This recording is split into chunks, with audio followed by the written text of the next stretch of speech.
dijalankan. Bila tertarik bertanam melon, langkah awal yang mesti dilakukan adalah memilih varietas berkategori unggulan.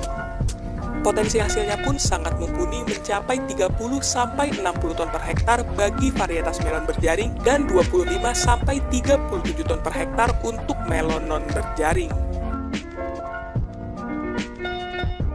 Tanaman melon umumnya ditanam pada lahan dataran rendah sampai menengah. Untuk memperoleh hasil panen optimal, melon hibrida mesti dibudidayakan secara intensif. Oleh karena itu, setelah lokasi penanaman ditentukan, lakukan pengolahan lahan tahap demi tahap. Tambahkan juga pupuk ZA, KCL, dan SP36. Warna hitam digunakan pada bagian bawah, sedangkan warna perak untuk lapisan atas. Pemasangan mulsa sebaiknya dilakukan siang hari saat matahari terik agar mulsa mudah ditarik dan dikembangkan maksimal. Tanaman melon tidak bisa langsung ditanam di lahan, karenanya dibutuhkan proses persemaian. Kegiatan persemaian dapat dilakukan berbarengan dengan olah lahan, yaitu sekitar 3 minggu sebelum pindah tanam. Bias semai yang digunakan adalah campuran tanah yang sudah diayak dan pupuk kompos dengan perbandingan 2:1. Tambahkan pula TSP dan karbofuran. Sebagai contoh, jika jumlah tanah halus yang digunakan sebanyak 2 ember dan pupuk kompos 1 ember, maka jumlah TSP-nya yaitu 150 gram dan karbofuran sebanyak 75 gram. Selanjutnya, benih dimasukkan ke dalam polybag atau potrei sedalam 0,5 cm. Setelah semua polybag atau potrei diisi benih, kemudian ditutup dengan tanah hasil ayakan. Untuk mempercepat perkecambahan, sebaiknya persemaian ditutup plastik berwarna gelap. Dan untuk menghindari terpaan angin serta hujan, persemaian diberi sungkup setinggi 50 cm. Sekitar 5 hari setelah semai, plastik penutup persemaian bisa dibuka.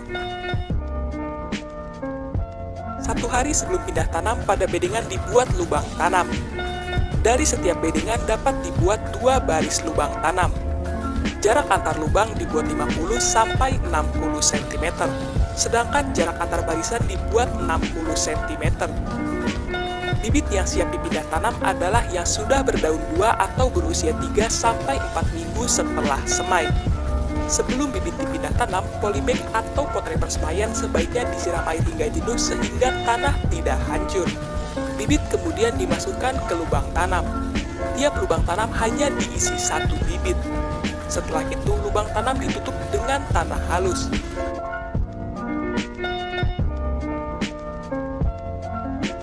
Tanaman melon butuh cukup air meski jumlahnya tidak boleh berlebih. Karena itu, proses penyiraman dapat dilakukan secara berkala setiap hari pada saat musim kemarau, sedangkan pada musim penghujan penyiraman dilakukan secukupnya. Kegiatan pemeliharaan lain dalam budidaya melon yang mesti diperhatikan adalah penyiangan gulma.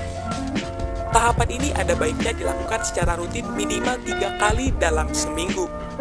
Kebersihan kebun akan membantu tanaman terhindar dari serangan hama dan penyakit.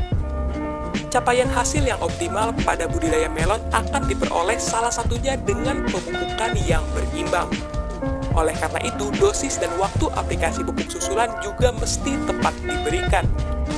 Pemupukan susulan diberikan sebanyak 6 kali dimulai pada usia 1 minggu setelah tanam hingga usia 50 hari setelah tanam.